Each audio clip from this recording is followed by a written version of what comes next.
So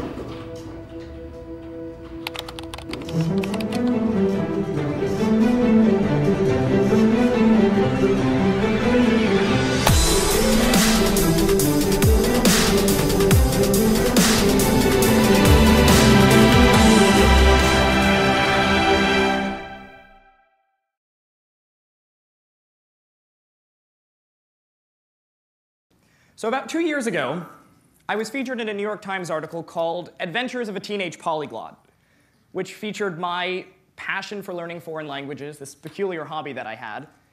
And at first I thought it was great. I loved the fact that language learning was getting more attention. I loved the fact that what had always seemed like an isolating hobby was suddenly putting me into contact with people all around the world. Yet as I spent more time in the media spotlight, the focus of my story began to shift. So whereas I'd always been interested in talking about the why and the how, why I was learning foreign languages, how I did it, instead it turned into a bit of a circus in which media shows wanted to sensationalize my story.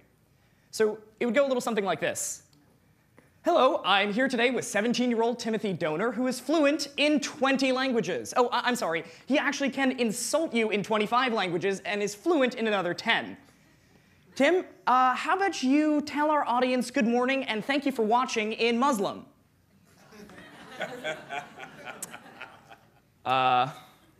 Arabic. أهلا بكم يا مشاهدون وشكرا جزيلا للمشاهدة. Great, Tim. Now, can we get you to introduce yourself and say, I'm fluent in 23 languages in German? It's not really true, but no, just tell the audience. Hallo, ich bin Tim Donner, ich bin 17 Jahre alt und ich kann ungefähr 23 Sprachen fließend sprechen. Perfect. Now, how about a tongue twister in Chinese? Well, we could talk about Chinese. You know, a lot more Americans are learning Chinese these days, and I think there's a lot of value in that. No, just give us a tongue twister. 吃葡萄不吐葡萄皮儿，不吃葡萄倒吐葡萄皮儿。 This guy.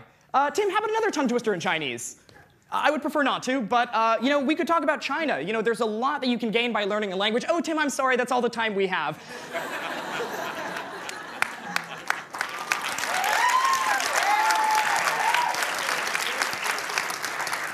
Now, why don't you tell our audience goodbye in Turkish, and we'll be over here.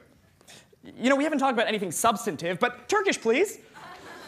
Haydi bakalım. Tamam. Güle güle ve çok teşekkür ederim. How about that kid, right? Wonder if he gets any girls. Now, stay with us, because up next, a skateboarding bulldog in a bathing suit.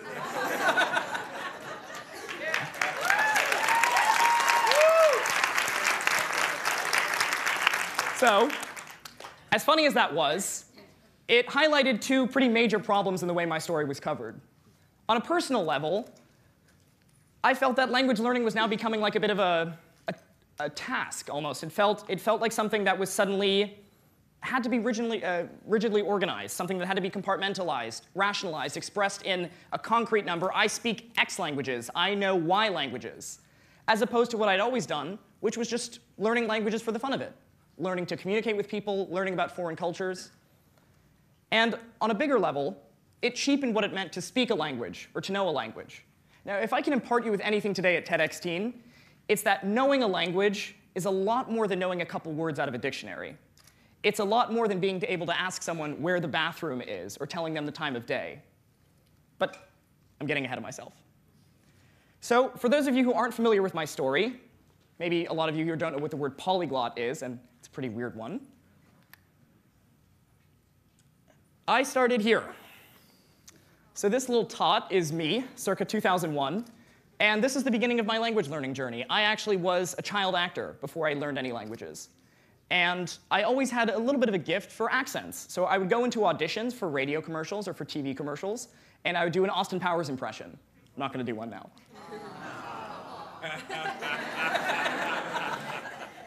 Or maybe I would do Apu from The Simpsons.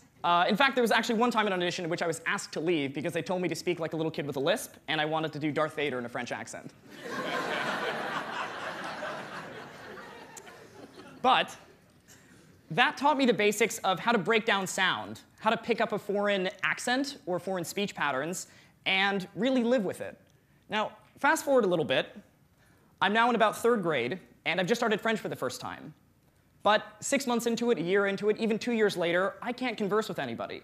French is just another subject in school, and even though I can tell you words for elbow, knee bone, shoelace, I couldn't really have a fluent conversation with anybody. Fast forward a little bit more. In 7th grade, I started Latin.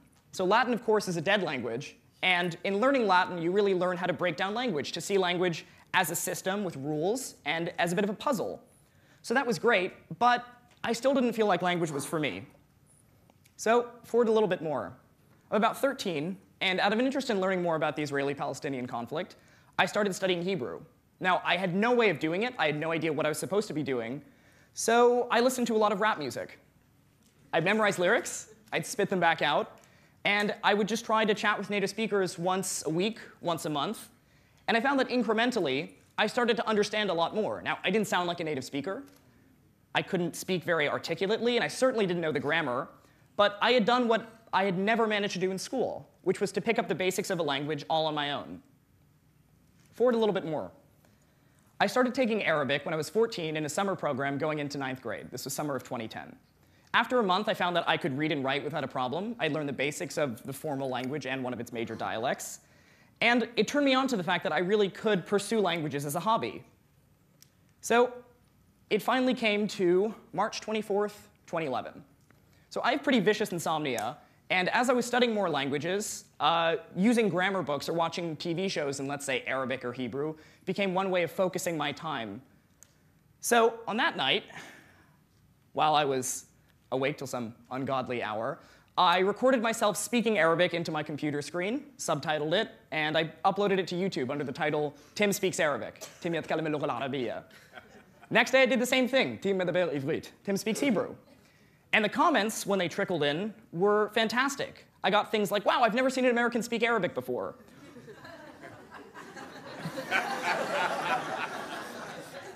Can you blame them? In addition to that, I got things like, wow, maybe you should fix your vowels here. Or maybe this word is pronounced this way. So suddenly, language learning had gone from the solitary pages of a book or my computer screen into the wide world. After that, I was hooked. I had a community of speakers to interact with, and I essentially had a teacher or conversational partners for any language that I wanted to do. So I'll show you a quick montage of that. بدأت دراسة اللغة العربية منذ حوالي نصف سنة. Ini mulai 1, 2, 3, 4. Kira-kira 4 hari lalu. אני מרגיש שזה יותר קל לקרוא ולכתוב בערבית. كجت نizani gendon o jiboe mawin. Lakini juzi nilirudi nyumbani nilikuwa nikijifunza Kifarsi. زما تلفظ څنګه ډېره مننه ورځ د په خیر د خدای په امان.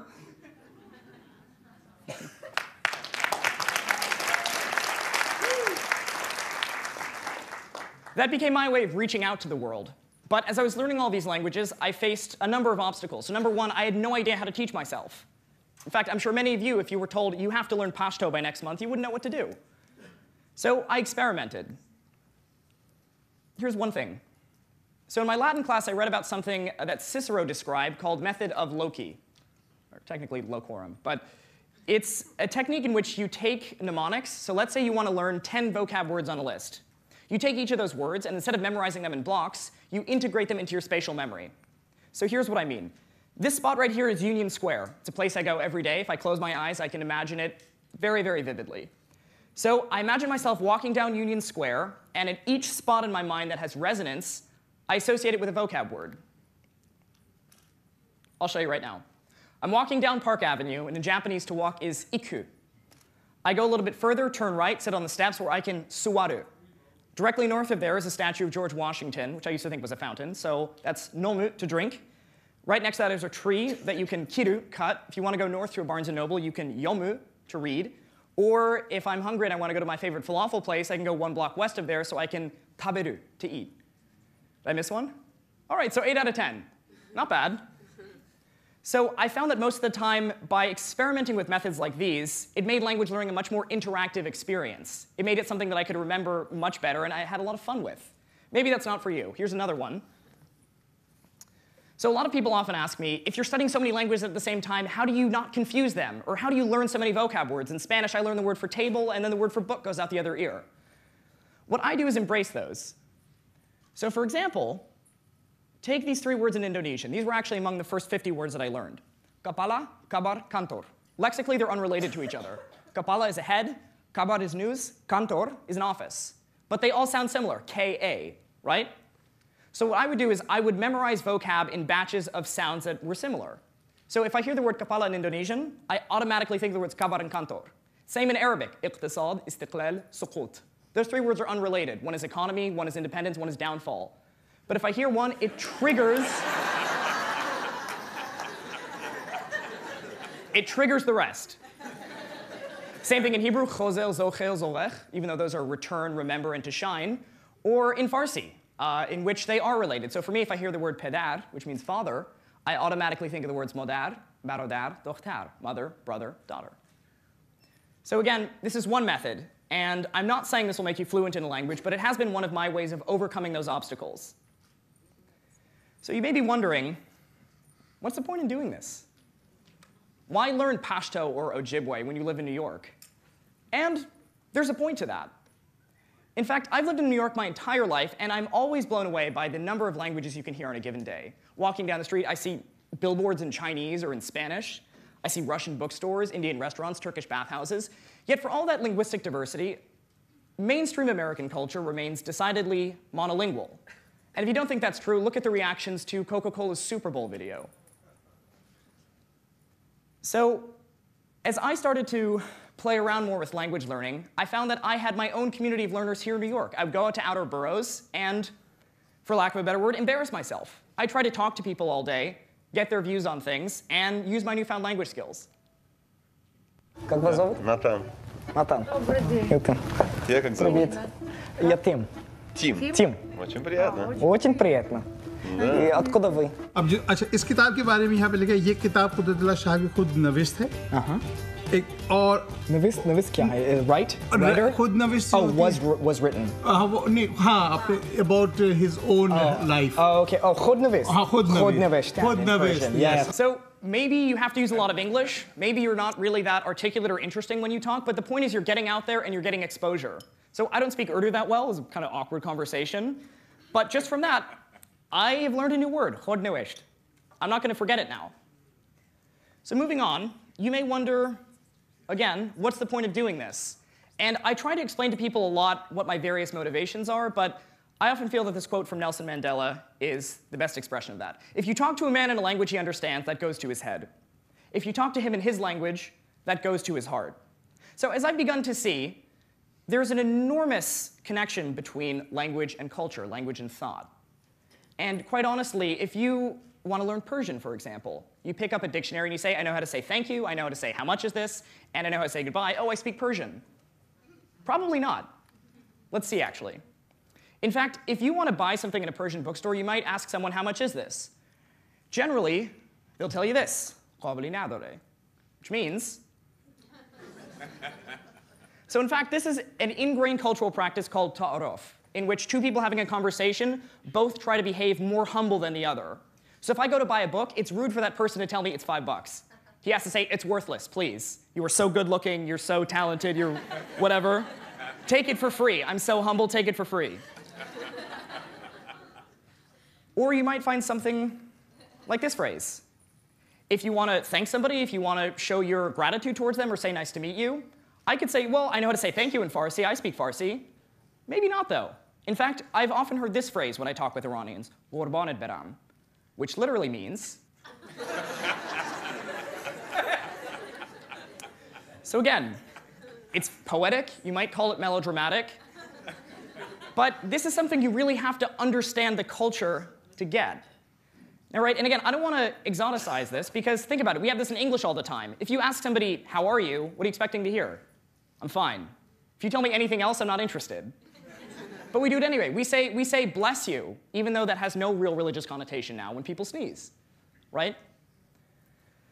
So, it's interesting if you think about the fact that most linguists believe language doesn't inherently affect the way you think, right? There's no language that'll make you a math genius. There's no language that'll make logic problems impossible to understand.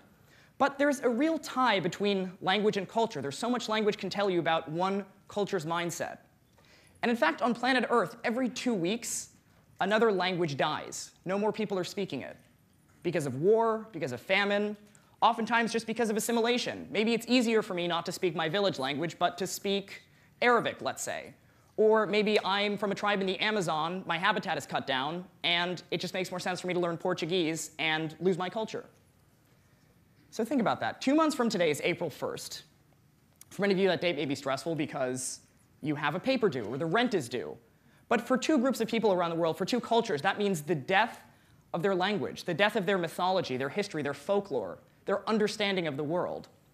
Now again, you brushing up on your Spanish, going to Japanese class, is not going to stop language death. But what it does do is begin to open up your mind to the idea that language, in essence, represents a cultural worldview. And if I can impart you with anything today at TEDx Teen, it's this. You can translate words easily, but you can't quite translate meaning. Thank you.